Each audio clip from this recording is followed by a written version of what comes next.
deseo realmente de corazón que el Señor les esté bendiciendo. Mi nombre es Cristian. Estamos dando comienzo al culto correspondiente a esta semana, día miércoles, tratando de habituarnos a esta nueva modalidad de llevar el Evangelio y predicar la palabra de Dios. Realmente es deseo de mi corazón que se encuentren en sus hogares, que se encuentren bien, que puedan estar en compañía de sus seres queridos y sobre todo de la palabra de Dios, ¿no? En este tiempo tan difícil y tan diferente en el cual tenemos que afrontar y tratar de acostumbrarnos a poder hacer las cosas de diferente manera a la cual estamos acostumbrados. Realmente es el deseo de mi corazón que se encuentren bien y que puedan compartir la palabra de Dios allí en sus hogares. Pero antes que nada vamos a orar, vamos a poner la palabra de Dios, que el Señor esté bendiciendo esta palabra, que realmente ustedes puedan también entender y comprender, y que el Señor esté abriendo el entendimiento, que es lo que vamos a pedir este día. Así que les invito a que puedan allí donde están, cerrar sus ojos, poner un momento de quietud, de reverencia, para poder orar y poder pedir al Señor la dirección, la guía, la protección, el cuidado, la sabiduría, para poder hacer las cosas como Él quiere. Amén. Así que les invito a orar. Vamos a estar orando entonces para poner las cosas en las manos del Señor. Padre, en el nombre de Jesús, Señor, te adoramos, te damos gracias, sobre todo gracias, Señor. Padre, porque el tiempo pasa, porque las cosas pasan, porque el mundo pasa, pero tu palabra, dice tu palabra que no pasará nunca, Señor. Gracias porque tu palabra permanece para siempre. Gracias porque podemos tenerla en medio nuestro, podemos recurrir a ella, podemos agarrarnos de ella, podemos realmente buscar en ella el consuelo, la guía, la dirección. Gracias, Señor.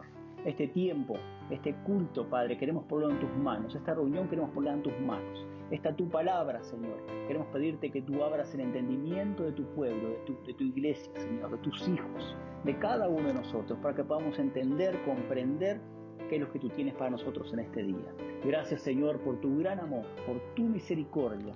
Padre, por tu mano poderosa que aún se encuentra sobre tu pueblo, Señor, cuidando y guardando. Gracias, Señor. Gracias por la familia. Gracias por los hijos, los padres, los abuelos. Gracias, Señor. Gracias por tu gran amor que se manifiesta en nuestras vidas cada día. En el nombre poderoso de Jesús, nos ponemos en tus manos y pedimos, Padre, una guía y una dirección especial en este tiempo. En el nombre poderoso de Jesús. Amén. Muy bien, hermanos, les invito, allí donde ustedes están, poder abrir sus Biblias en el Evangelio de Marcos, capítulo 12, versículo 28. Dice así la palabra de Dios. Marcos 12, 28. Acercándose uno de los escribas, que los había oído disputar, y sabía que les había respondido bien, le preguntó: ¿cuál es el primer mandamiento de todos? Jesús les respondió: el primer mandamiento de todos es: oye Israel, el Señor nuestro Dios, el Señor uno es. Y amarás al Señor tu Dios con todo tu corazón y con toda tu alma y con toda tu mente y con todas tus fuerzas. Este es el principal mandamiento. Sin duda que muchos de nosotros sabemos este versículo, conocemos esta escritura. Y si nos preguntan cuál es el primer y principal mandamiento, a nuestra mente viene automáticamente: amarás al Señor tu Dios con todo nuestro corazón, tu mente, nuestra alma, y a tu prójimo como a ti mismo. Porque eso lo sabemos y lo aprendemos desde el comienzo de la vida cristiana. Pero yo miraba esta palabra e increíblemente el Señor me mostraba algo que yo no me he dado cuenta hasta el momento. Que dice la palabra de Dios. Dice: oye Israel, el Señor nuestro Dios, el Señor uno es. Ahí comienza el principal y grande mandamiento. Reconociendo primero que nada que el Señor es uno. Que el Señor es uno. Y si nosotros tomamos este versículo, tomamos este pasaje, tomamos esta escritura y vemos que el principal de los mandamientos es amar a Dios, podemos creer y podemos llegar a la conclusión de que cuando uno logra amar a Dios con toda nuestra mente, con toda nuestra alma, con todas nuestras fuerzas, uno puede lograr casi cualquier cosa. Uno puede ser un cristiano inamovible, puede obtener resultados muy buenos. Pero ¿cómo llegamos nosotros a amar a Dios?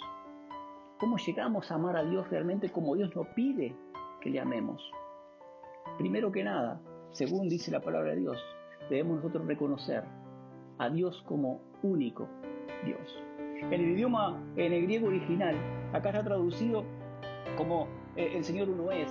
En el original dice, el Señor, tu Dios, es único. Es único. No es que sea una opción más. No es que tenga a Dios, pero aparte tengo otras cosas. No es que tengo a Dios, pero aparte tengo mi trabajo, aparte tengo mi familia, aparte tengo otro lugar donde yo puedo refugiarme. Pero lo que Dios demanda desde un principio es eso. Es reconocer primero que nada que Él es único, tu único Dios. Este pasaje lo encontramos en Deuteronomio 6, capítulo 6, versículo 4. Casi literalmente el Señor lo dice. Esto es una oración hebrea conocida como la Shema, donde ellos repetían diariamente, y una de las cosas que ellos repetían y pasaban de generación a generación era eso. El padre le decía al hijo, cualquier cosa que hagas, pero primero que nada reconoce a Dios como único, un único Dios. Es la base para poder amar a ese Dios. Hoy en día queremos y procuramos que los cristianos en diferentes iglesias puedan servir a ese Dios. Y a veces resulta imposible, a veces la gente está muy ocupada en sus trabajos, sus tareas, sus familias, sus vidas. Es difícil poder comprometerse en el servicio a Dios. Y realmente la base del amor a Dios es el conocimiento a Dios. Es poder llegar a conocer a Dios tal cual Él es. Porque inevitablemente, una vez que nosotros, como hijos de Dios, llegamos a conocer a Dios tal cual Él es, inevitablemente lo vamos a amar. Y cuando nosotros amamos a Dios, inevitablemente lo vamos a servir. Es la cadena en la cual Dios quiere que nosotros nos manejemos. Es la forma en la cual Dios nos pide que nos manejemos. Por eso la palabra de Dios habla una y otra vez de llegar a conocer a Dios. Porque cuando nosotros conocemos a Dios, Dios sabe que le vamos a amar. Y cuando le amamos, Dios sabe que le vamos a servir. Y cuando cumplimos con esas tres etapas, inevitablemente vamos a ser bendecidos en todas las áreas de nuestras vidas. Pero muchas veces los cristianos, ¿qué queremos hacer? Queremos ser bendecidos, pero no estamos dispuestos muchas veces a pagar ese precio o a hacer ese sacrificio de llegar a conocer a Dios, de llegar a amar a Dios, llegar a servir a Dios. Nos queremos saltear todas esas etapas. Y la palabra de Dios nos dice una y otra vez, oye Israel, el Señor tu Dios, el Señor es único. Reconócelo como único. Porque esa es la forma en la cual nosotros debemos empezar la vida cristiana. Es ahí donde nosotros comenzamos a crecer, a creer, a confiar en ese Dios. Es la forma en la cual nos pide. Realmente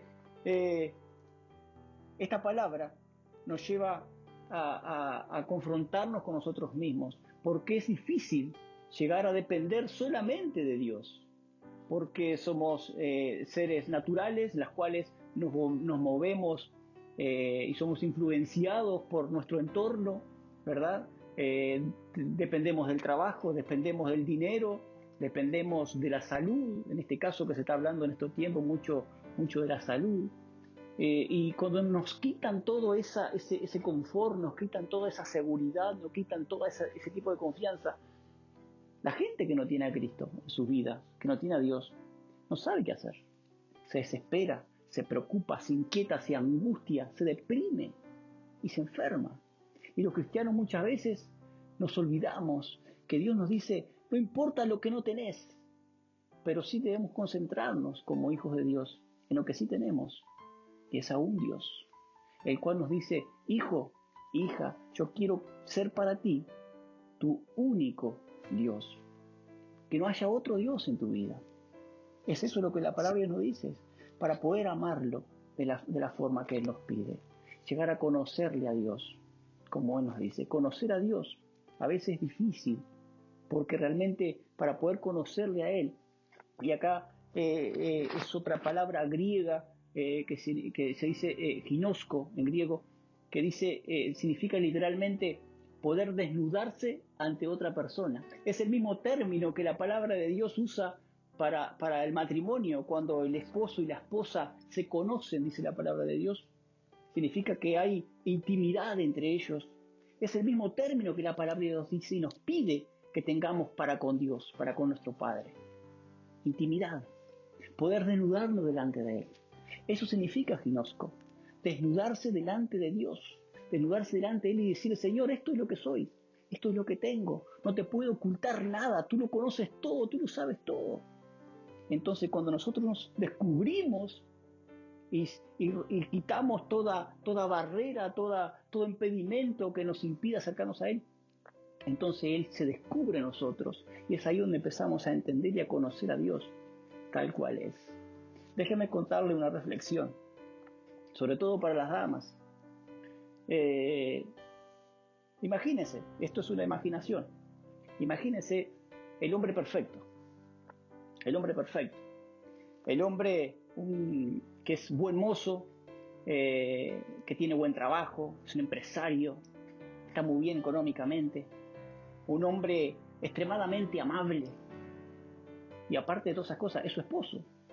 Imagínense tener un esposo así, hermana, usted que está ahí, tener un esposo así, ¿verdad? Que le atiende de una manera extraordinaria, le prepara el desayuno a la mañana, ¿verdad? Le hace masaje cuando usted necesita, y un montón de cosas, se preocupa por usted para que no le falte nada, ¿verdad? Para sus necesidades personales, está siempre pendiente de usted, todo lo que usted precise, ese hombre se lo da. Es el marido perfecto. ¿Quién no quisiera un marido así? Es su imaginación. Ahora déjeme decirle una cosa, ¿qué tal que yo le digo que ese hombre hace lo mismo con otra mujer? Ahora no es tan buen mozo, ahora no es tan buena persona, porque más allá de la atención, más allá de los regalos, más allá de la protección, la providencia, del amor, toda mujer quiere ser única para ese hombre. Y todo hombre quiere ser único para esa mujer. ¿Y qué nos lleva a nosotros a pensar que Dios no es así? Dios quiere ser único en la vida de sus hijos. Él quiere que sea Él nuestro levantarnos. Él quiere que sea Él nuestro diario vivir. Él quiere ser Él en su nombre, que salgamos a trabajar, que en su nombre salgamos a estudiar, que en su nombre nos casemos, tengamos hijos. En su nombre. Él quiere ser el centro, quiere ser todo en nuestra vida. Y muchas veces tenemos a ese Dios como una opción más, como una opción más. ¿Qué tipo de Dios es el cual tenemos? Él nos pide eso. Oye Israel, el Señor nuestro Dios, el Señor uno es. Él es único, no hay otro Dios. Ahí dice en Gálatas 2:20, porque ya no vivo yo, mas Cristo vive en mí. Eso es lo que Él nos pide como iglesia, que podamos depender de Él de tal manera de que no haya otra opción, que no haya otra manera. Y mientras este tiempo tan difícil donde el mundo se desespera, donde el mundo no sabe qué hacer y buscan soluciones para este virus que está golpeando el mundo, la humanidad, y nosotros no somos ajenos a eso, mientras el mundo está buscando soluciones, Dios le está diciendo a su pueblo, pueblo mío, hijo mío, hija mía, yo soy tu único Dios. Yo soy tu única opción. Hermanos, realmente es el deseo de nuestro corazón que usted pueda llegar a confiar en ese Dios. Que usted pueda llegar a entregar su vida de tal manera en ese Dios y reconocerlo como único en su vida. Es el deseo de nuestro corazón. Para que podamos un día reencontrarnos allí en la casa de Dios y poder abrazarnos unos a otros y poder decir, hermano, hermana, te mantuviste firme, te mantuviste fiel.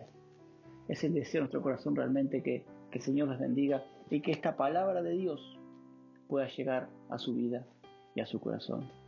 Así que el Señor esté bendiciendo esta palabra y realmente vamos a cerrar con una pequeña oración para que el Señor esté bendiciendo esta palabra allí donde esté en su hogar. Amén. Padre, gracias Señor. Gracias por tu palabra. Gracias por tu amor, por tu misericordia, Señor. Gracias porque tú eres nuestro Dios, único, soberano y eterno. Gracias, Padre, porque tú eres bendito por siempre, Señor. Gracias por la sangre de Cristo Padre, que ha limpiado nuestros corazones y nos has hecho apto para estar en tu presencia, Señor. Gracias, Dios mío. Bendice a mis hermanos allí donde estén. Bendice cada hogar, Señor. Padre, cuida, guarda, protege, Señor, la casa de tus hijos. En el nombre poderoso de Jesús, te damos gracias, Señor. Amén. Que el Señor les bendiga ricamente y nos encontramos pronto en la casa de Dios.